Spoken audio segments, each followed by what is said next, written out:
I'm really disappointed in the media and the way that they've reported on their stories, whether it's here in Canada or the United States, or, certainly from what we see. The media has a responsibility to get their stories right. They shouldn't be driven necessarily by clickbait kind of stories to sensationalize their stories. And, we're seeing, like I said, the temperature in politics has gone up quite a bit, where people are getting angrier day by day.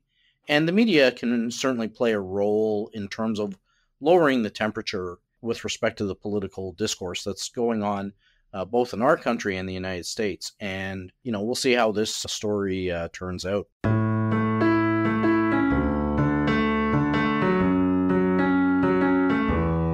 Hello, and welcome to the next episode of Beneath the Law. Stephen Teal, how are you today? I'm doing well, my friend Gavin. Hanging in there, remarkable. We're actually recording this a few days after what went on in Pittsburgh or in Pennsylvania. Just remarkable circumstances, and politics rules the day, even with this podcast that we're going to get into. Yeah, politics is becoming truly a blood sport. Terrifying what's happening in the United States, and the level of violence and acrimony. It's really unfortunate. At the same time, we live in a world where it's one of those things, democracies, you have a right to an opinion, you have a right to a point of view, you have a right not to like people, you have a right not to vote for people. All of those things that potentially some people might think are, unfortunate, or they lead to unfortunate events like the terrible, almost truly horrible assassination attempt the other day. But it's better than all the other systems at the end of the piece.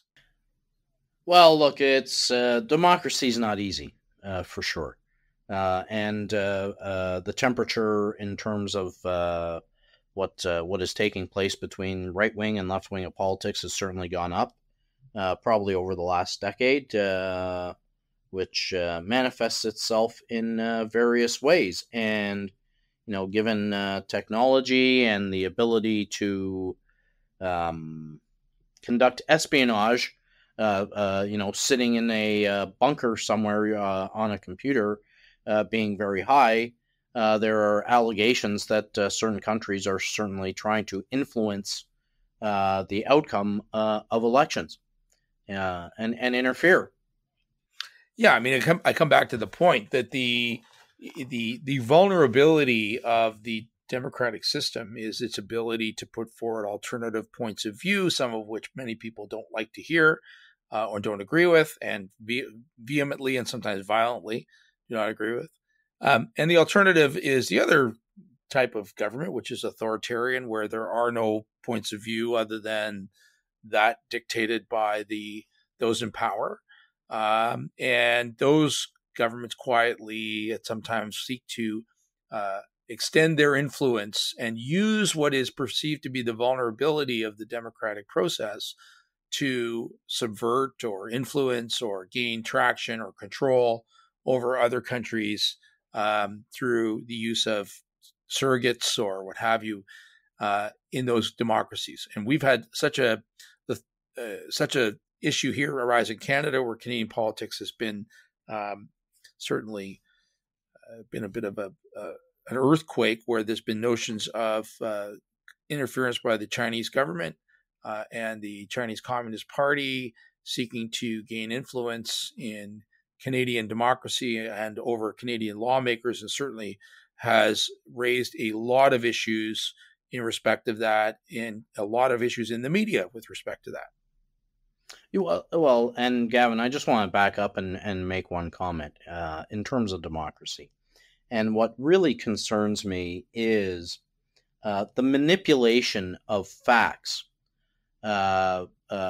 designed to create false narratives that attack whether it's a political party or individuals.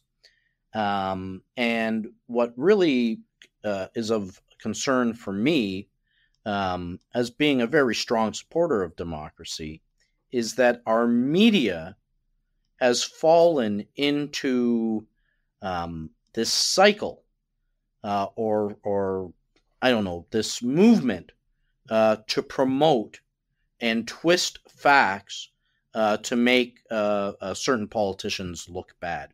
And that's really what underpins, in my view, this lawsuit that we're going to talk about, and the whole issue of interference in Canadian elections by the Chinese government. And, I can recall you and I speaking about this when it first arose.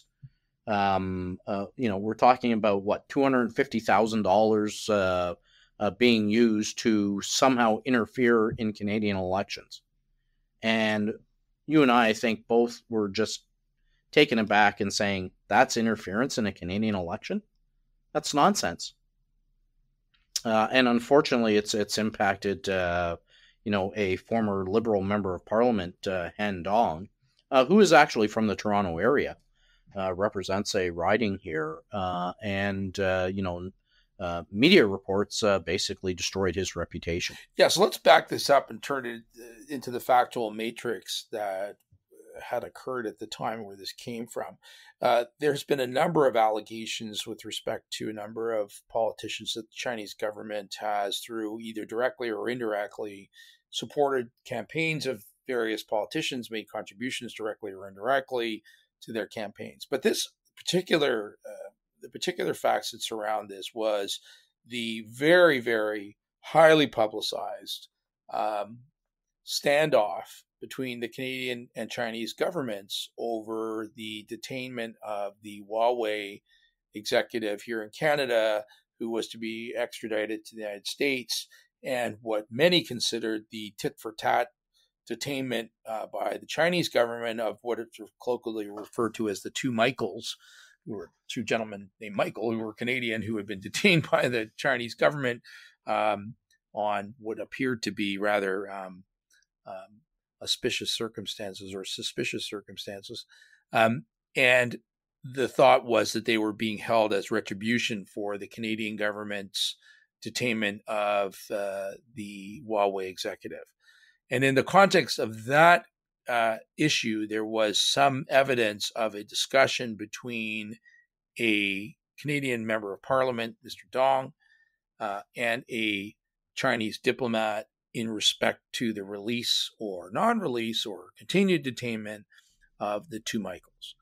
And right, and just by way of further background, Mr. Dong is a individual born in China, immigrated to Canada at the age of 13, is a Canadian citizen, became a Canadian citizen at the age of 18, and has lived in this country for quite some time. Yeah, and has been elected member of Parliament for a number of years as well. So and at the core of that, as of course as a legislator, Canadian member of Parliament, he would have obviously, he's not only a citizen, taken an oath with respect to that, but as a member of Parliament would have taken an oath of loyalty to Canada, of fealty, if you will, to Canadian values. And the notion that this person was for lack of a better word, foreign operative was extraordinarily damaging and harmful. It went to the very core of what that person did, which is, as a member of Parliament in Canada, that they would be an operative of a foreign government or be in the employ or working at the behest of a foreign government, would, of course, gone to the very heart of what they were elected to do. Yeah, and exactly that. And the news stories were accusing him of being a traitor to the country. When anyone in a democracy is accused of being a traitor, you can imagine, certainly in today's day and age, where people are firing off emails and text messages very rapidly, that he was getting a lot of hate messages and messages of violence toward him, etc., immediately on these publications of stories that he had conspired essentially with the Chinese government to keep the two Michaels detained. Right. For political purposes, right. Basically. Right. To keep up the kidnapping, if you will, hostage taking of those two Canadians in order to achieve the release of the Huawei executive here in Canada. Yeah, so that had a direct impact on him, of course, because while he was an elected member of parliament, he was removed from the Liberal caucus. He was removed from a number of committees on which he sat. His reputation as a member of parliament, as a politician, was, I think, indelibly harmed by these news stories, which painted him, as you pointed out, as a traitor, as someone who was conspiring with a foreign government, someone who was more loyal to the foreign government than they were to the government in which he served. And so he sues, so he sues for defamation. He's pretty defamatory. I mean, is calling someone a traitor is defamatory. Calling someone in the position of Mr. Dong a traitor is really defamatory and very injurious to the reputation. So he sues for defamation, that these statements are untrue. And I think that in fairness of what it came out in the lawsuit, or at least the evidence as I understood it, was that there was a recording of this conversation that he had, and it depended on your interpretation of it was a conversation in Chinese, as I understand it. And it would, depending on who was doing the interpreting, one interpreter was saying, no, he's urging vigorously for their release, and the other person, it could be interpreted to say he was asking for them to be held, but it was a matter of interpretation. He was quite strong in his own view that he had been actually advocating quite actively for their release, and that the entire news stories were predicated on a misinterpretation of what he had actually said. Yeah, and we should say that the media outlet at issue here was Global News, and one of its reporters, who purports himself to be an investigative journalist, particularly looking at issues of foreign interference in Canadian elections. And his story is based basically on hearsay, or perhaps double hearsay, from informants inside Canada's security agency, CSIS, and who knows where the other informants came from, with respect to this conversation that Mr. Dong had with this senior Chinese diplomat. And Mr. Dong doesn't deny that he had the conversation, but he certainly vehemently denies that he asked the Chinese diplomat to continue to detain the two Michaels for the political purpose of ensuring that Liberals were elected in the federal election, rather than the Conservatives, who were actively seeking the release of these two men. Yeah, it's an interesting point there, because it's something you see quite often in what I'll call fringe journalism. And it used to be the typical kind of, I don't mean to name publications by name, but the National Enquirer kind of school of journalism, which would say sources close to the person say that, and then they'd say some outrageous thing about whomever. This notion that you can repeat gossip, if you will, from an unnamed source, claiming that they're close to the truth, and then say, "Well, I'm not defaming anybody. I'm just repeating what I was told. Therefore, I'm out. I'm not going to be liable." The court made short work of that, certainly on this motion. So we should probably back up and tell everybody, our listeners, and talk about the motion. So what we have here is, this is a defamation action, as we mentioned. Global News brings what's called a anti-SLAPP motion. I think it's wrongfully called that, but it's a motion that seeks to strike these types of actions out at an early stage, saying that this was expression on a matter of public interest, and they have a right, and there's an important public right to hear this debate, and these types of defamation actions are stifling that type of expression. So there was a motion by Global to strike the action, and they stood on a number of defenses, coming back to my National Enquirer source notion. One of them was that, hey, we didn't say anything was untrue. We were accurately repeating the gossip, if you will, that we had heard. And the court quickly said that's not a defense. Well, and Gavin, I mean, you and I have looked at this area of law quite in depth And that's not usually the way that you would argue a truth and justification defense. You would basically argue that the comments are substantially true. You're not going to argue that I'm just repeating what somebody else said, because that is not a defense to a defamation claim, as you rightly point out. And their second defense is responsible communication. And in fact, one of the tests under responsible communication is you can't just repeat what somebody else said. And that's it's just remarkable that Global actually relied on that as one of their primary defenses. Yeah, I think repeating what somebody else said, I think particularly here, I don't think they named the source of who said it. No, because they were confidential sources. So, I mean, you could say anybody, if that were not the case, then you could say anything about anybody and just say, well, I was told that, so-and-so is this or so-and-so is that. And there you would never be responsible for what you said. See, I'm just accurately repeating what somebody else told me. That cannot be, that would be completely circular. It would render every defamation action, nugatory in the sense that there would be no defamation action.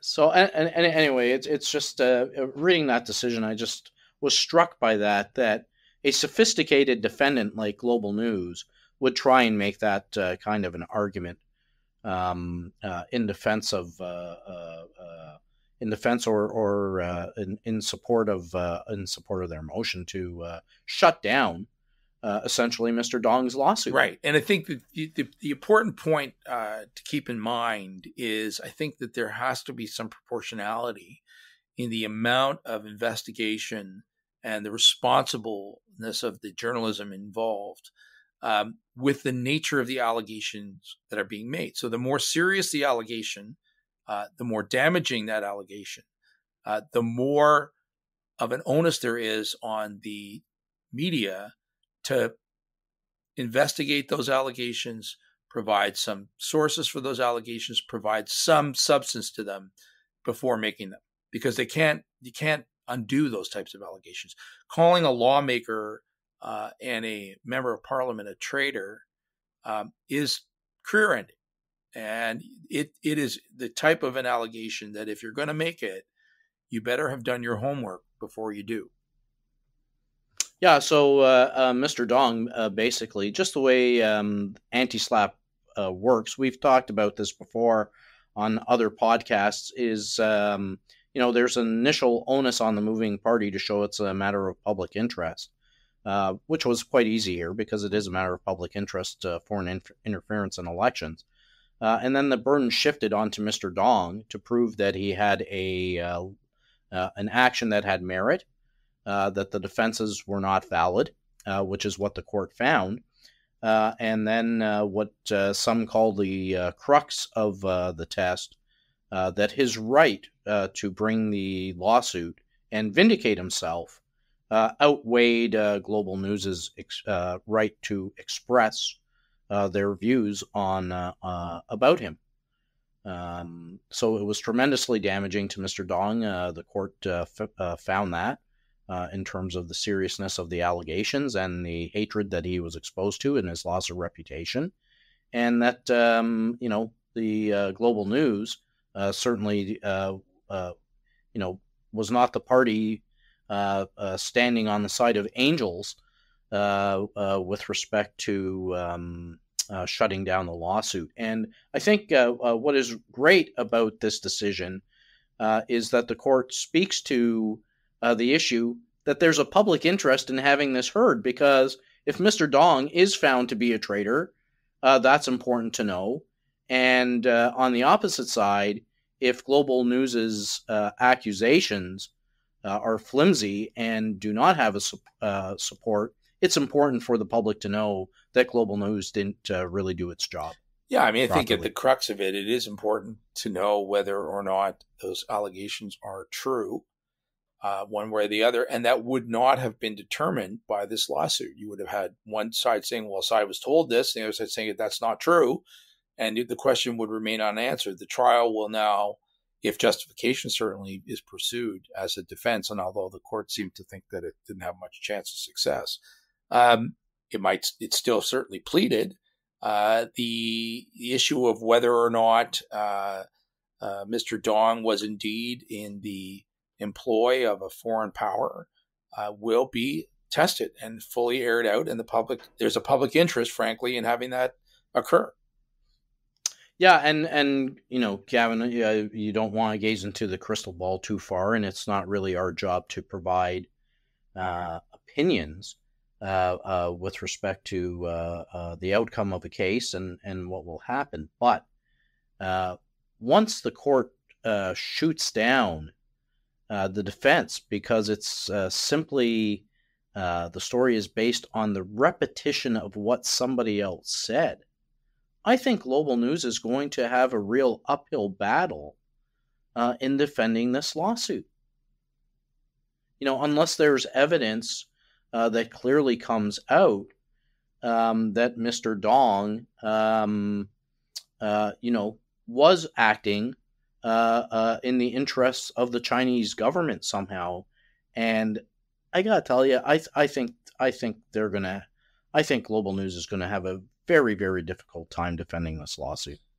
Well, clearly, the point of the matter that's my. They're now going to have to defend the lawsuit, and I think it's an interesting point that you make on these anti-SLAPP in Ontario Section 137.1 motions, and that is the reverse onus aspect of it. I mean, proving, for example, that a discussion or communication as to whether a member of the Canadian government is in the employ of a foreign power, pretty easy to meet the threshold that that's a matter of public interest. I don't think anybody would have argued that. Not automatically, from the perspective of a defendant in an anti-SLAPP motion, turns the tables, if you will, puts the onus on the plaintiff to show that the defenses raised aren't likely to succeed.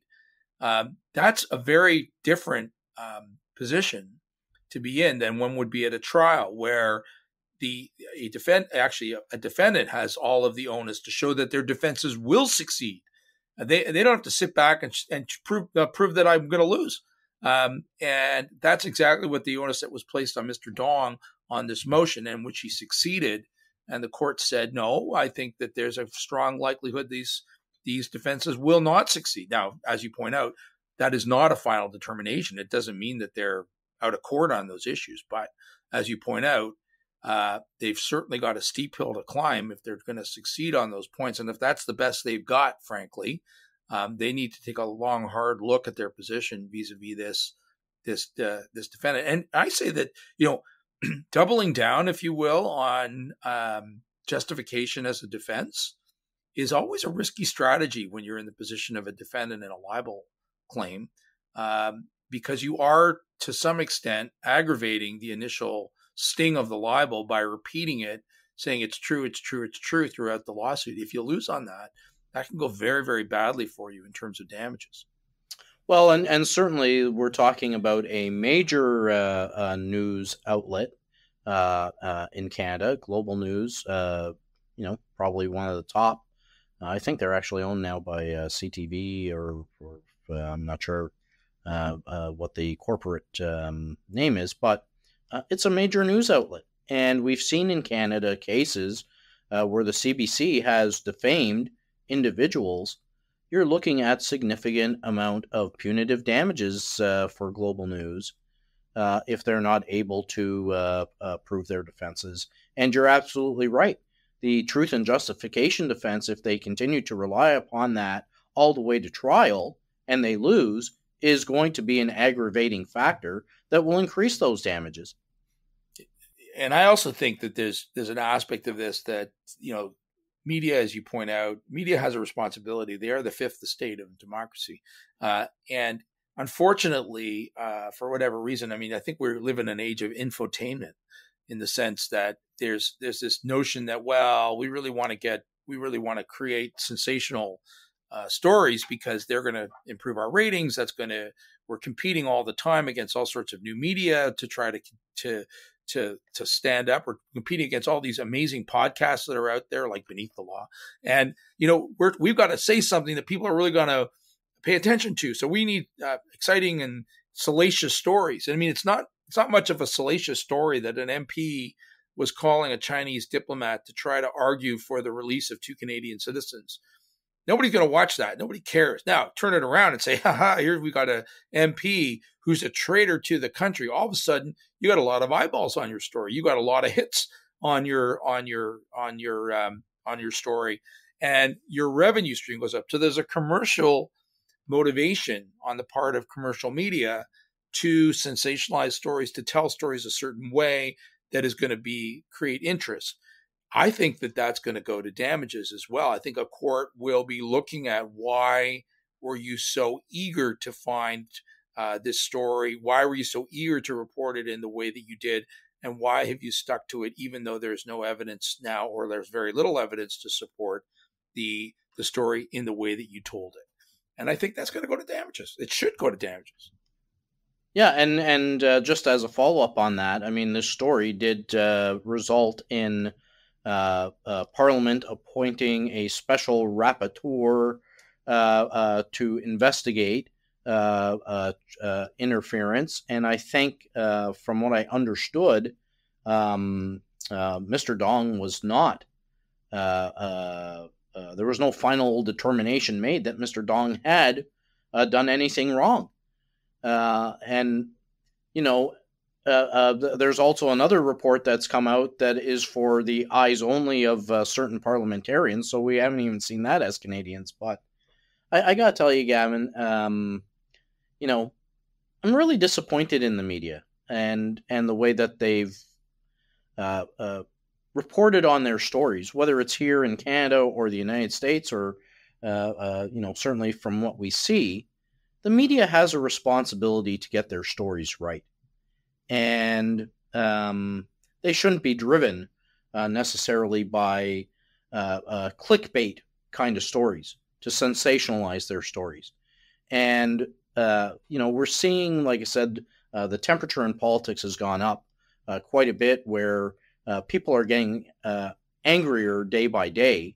And the media can certainly play a role in terms of lowering the temperature with respect to the political discourse that's going on both in our country and the United States. And, we'll see how this story turns out. But, I think the media really needs to reflect in the way that it feeds attacks on politicians. Yeah, I couldn't agree with you more. We've had this conversation before. I mean, I think it is, in fairness, an incredibly challenging time for mainstream media as they try to define what their role is in an age where everybody has their own television station, for lack of a better word. Everybody can be has their own podcast like us. Exactly. There's no more control of information. It's all over the place. But I think the one thing the mainstream media, the only thing really that they have to sell, and that the public is probably interested in buying, is credibility. And I think what the problem we've got with a lot of media is they've squandered their credibility. There's I think a historic low in terms of respect for media, belief in information that is being propagated by media in our society today. I think that feeds much of the conspiracy theories. It's the breeding ground for I can't believe the media, therefore I'm going to go off and search for my own truth. Credibility is got to be the stock and trade of media, and they've got to come back to that. And it's going to be it's hard because it's a long game. But I think that if media outlets have the faith of the public, that people believe what the media is telling them, the public will come back, because the public will be looking for credibility at some point in time. And chasing this race to the bottom to compete with clickbait, as you put it, to compete in that marketplace, I think is the surest demise of mainstream media. And it's all too easy for them to fall into it. And Gavin, you know what? I think we're doing the right thing. We're not trying to sensationalize stories. We're talking about sensational stories, but part of what we're trying to do here is get beneath the law. Yeah, getting beneath the law. That's exactly it. And these podcasts that we undertake They are discussions of real legal issues. They are discussion of real cases, and hopefully with a little bit of a balanced and practical and insightful view of why courts are doing what they're doing, and hopefully give people a takeaway that they understand a little bit better by the end of the podcast what happened and why and where this is going. There's more to come, obviously, on this case. All that this was a bump in the road, frankly, for the plaintiff, because off they go on their way to trial if they have to. So we'll see what happens. Most cases don't go to trial, and I don't know if a settlement is going to be in the offing here, but we'll see. And this has certainly been an interesting case in this ever-evolving defamation jurisprudence in terms of anti-SLAPP motions, etc. And it certainly tells me that the defamation lawsuit is anything but dead. And there is plenty of life left in suing for libel and defamation in Canadian courts.